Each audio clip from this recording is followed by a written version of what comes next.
say the initial German reaction to the start of Operation Suvorov was one of confusion would be putting it lightly.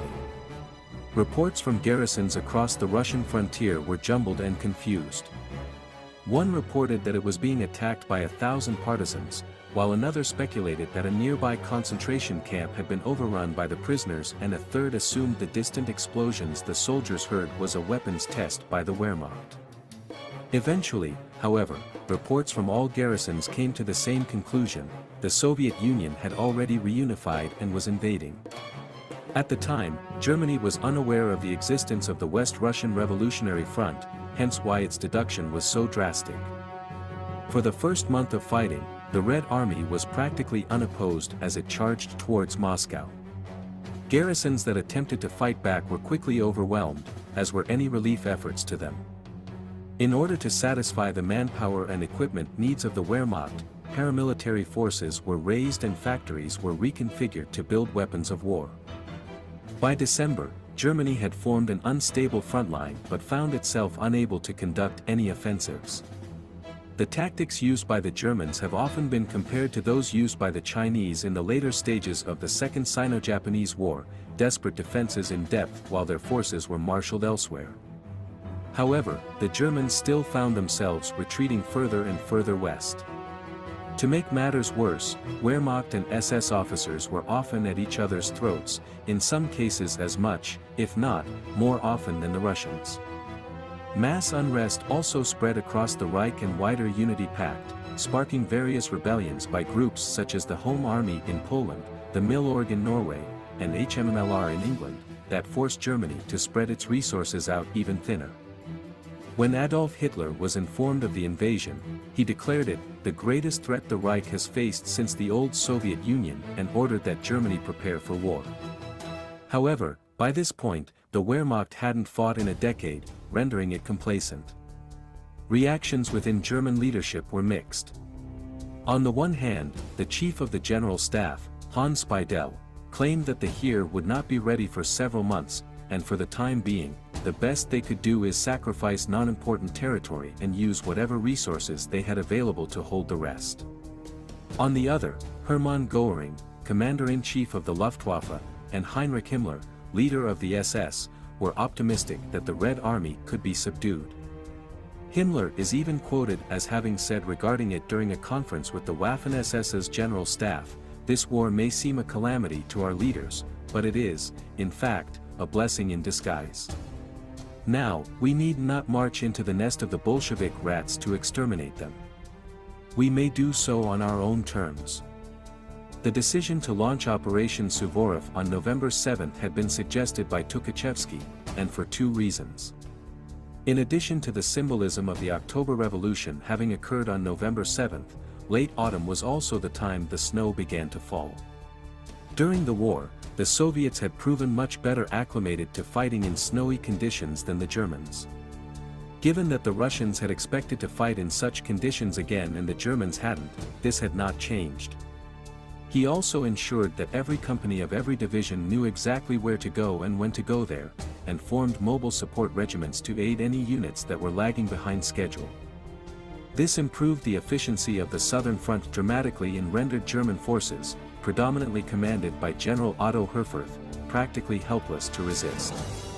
Lastly, the 3rd and 4th Siberian armies, commanded by Semyon Timoshenko and Dmitry Karbyshev respectively, were sent behind German lines for subversive operations.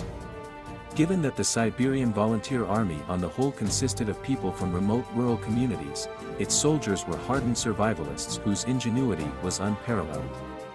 Often while collaborating with other local partisan groups, they conducted raids on roads and supply depots as far west as Kiev. The German response to the invasion was already impeded by the snow, but it was made 10 times worse by these raids, in addition to saboteurs, snipers, and an increasingly rebellious SS. Some troops even managed to steal German uniforms and blend in with other units before later turning on them, creating an atmosphere of distrust. The infiltration troops' numbers were further bolstered after liberating a number of German camps, such as the prison camp at Lipetsk. Meanwhile, the Northern Front was having a somewhat harder time. Though the Wehrmacht was unable to mount an effective defense, the Finnish, who had intervened before the Red Army had even reached Finland's borders, were a different story. Ever since the Soviet Union's defeat in World War II, the Finnish government had considered the threat of a resurgent Russia an ever-present one and had, therefore, ensured that the Finnish army was always ready for such a threat. Though the Russians had learned how to fight in the snow in the Winter War, the Finns remained the masters of Arctic warfare. To make matters worse, Zhukov, having not directly participated in the Winter War, was not well versed in such tactics.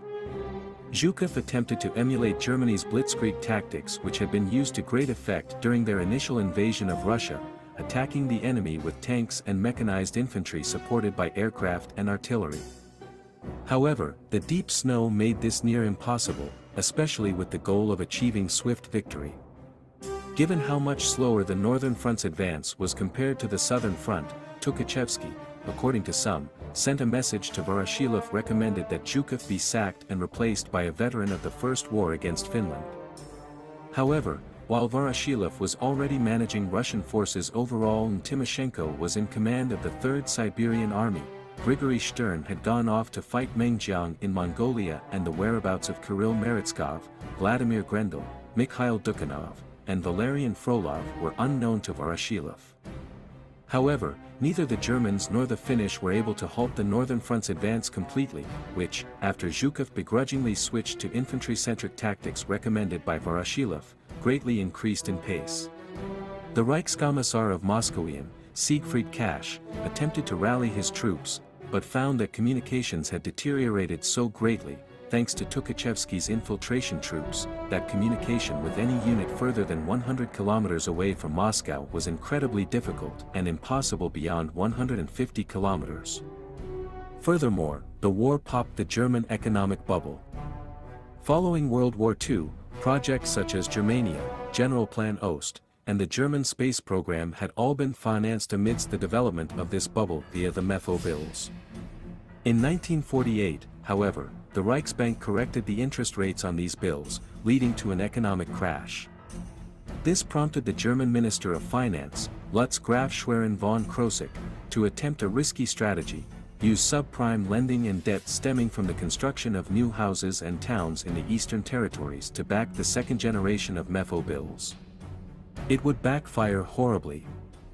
The situation is best described by economist Mason Gaffney, who commented, "Excessive consumer housing debt in the pact as a whole was caused by its mortgage-backed security, credit default swap, and collateralized debt obligation subsectors of the finance industry, which were offering irrationally low interest rates and irrationally high levels of approval to subprime mortgage consumers." While this stabilized the domestic economic situation in Germany itself, they were building a very risky debt-backed bubble economy prone to disruption.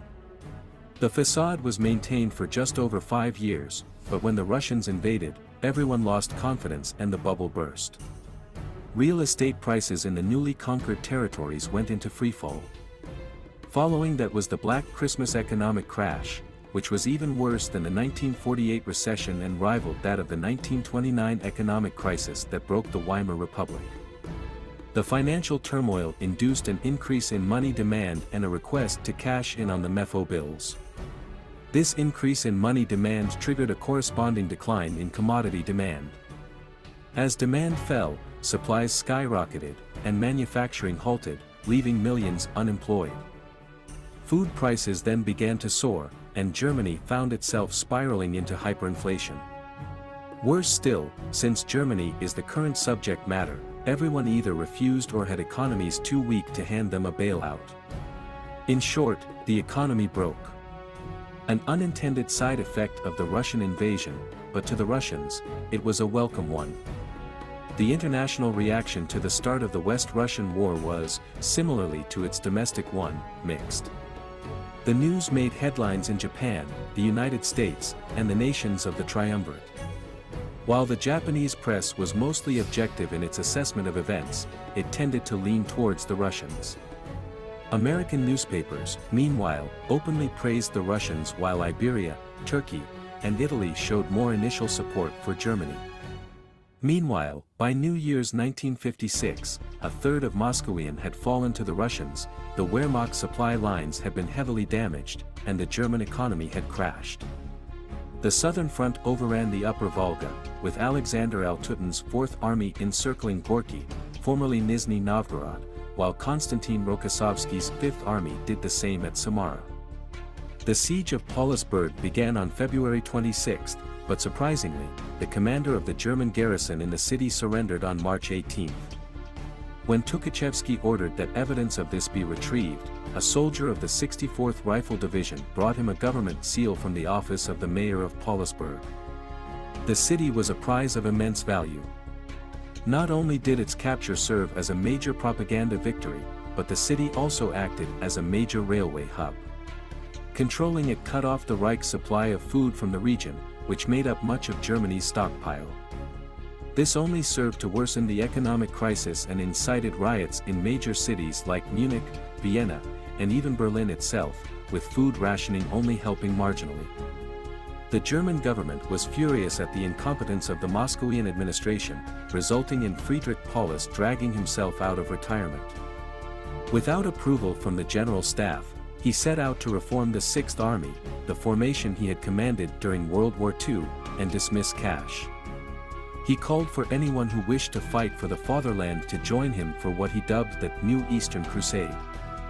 The call would be answered by 300,000 volunteers, mostly veterans of World War II.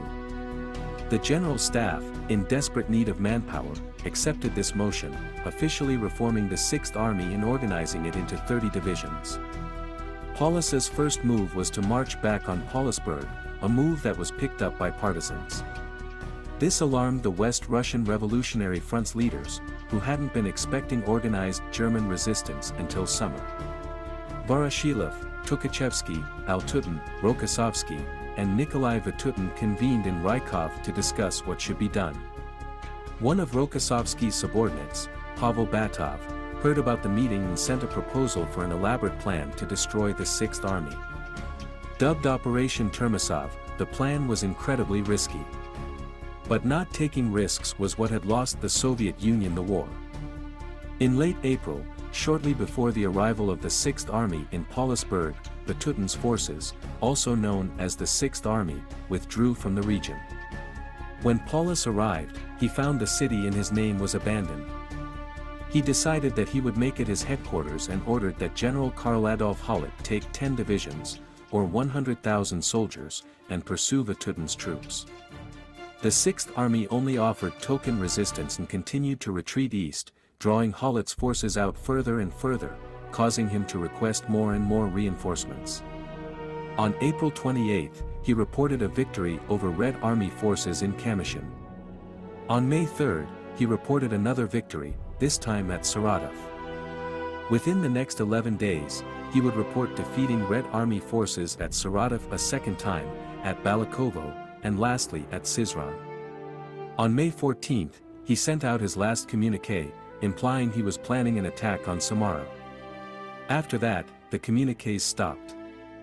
Hollat's attack on Samara, defended by reservists under Kuzma Galitsky, who were not as competent as the frontline troops but had unmatched zeal, began on the 15th. Within 3 days, his forces failed to break through. On May 19, Pavel Batov began a counterattack. That night, under the cover of darkness, the 108th Rifle Division under Yerenim Ubarevich, outfitted with extra flamethrowers, set fire to the forest behind the Germans. This quickly turned into a wildfire, and German troops were forced to advance in spite of their sleep deprivation. Meanwhile, the Fourth Army attacked the village of Kalak, encircling Paulus's Sixth Army in Paulusburg. Hollat was ordered to retreat west, but found that the 105th Reserve Rifle Division and the Spechalsky Group were waiting for him. Whereas the former was led by Ludwig Svoboda and was made up mostly of Jews and Czechs who'd heard of the horrors of the Nazi concentration camps, the latter was made up of Polish exiles and led by Marian Spechalsky. As the Russians had predicted the direction of Hollat's retreat, these units had been given extra heavy weapons and artillery. The retreat turned into a death march. Over the course of 2 months, Hollett's forces were repeatedly delayed and cut down to half of its original numbers by the end of June. The other half that made it out was hounded by partisans. Hollett's group was eventually split, making them easy pickings. A group led by Hans Osman attempted to reach Saratov, but was encircled by Russian forces, with Osman himself killed on May 29. Another, led by Erwin Mack, continued west but was overrun by the 55th Tank Division on June 3 near Penza.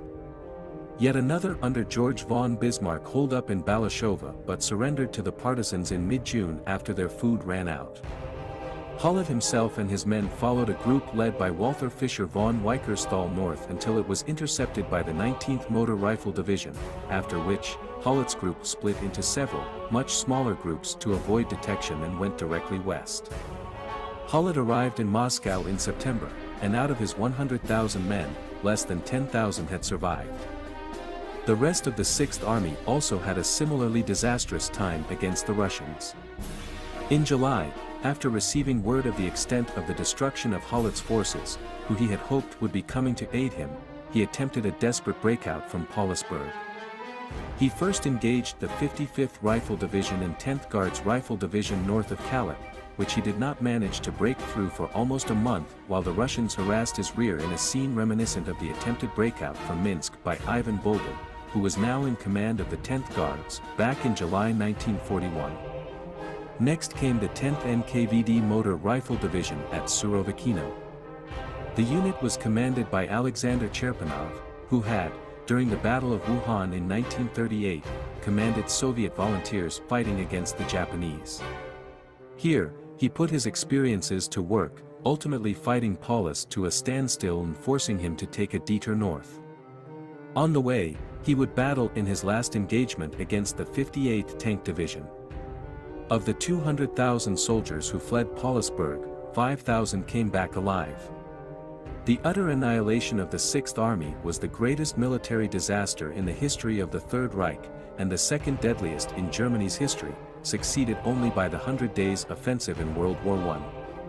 It served as a rude awakening that the Russians were capable of fighting the Wehrmacht on equal footing, and led the Germans to a grim realization: for all intents and purposes, the road to Moscow was open.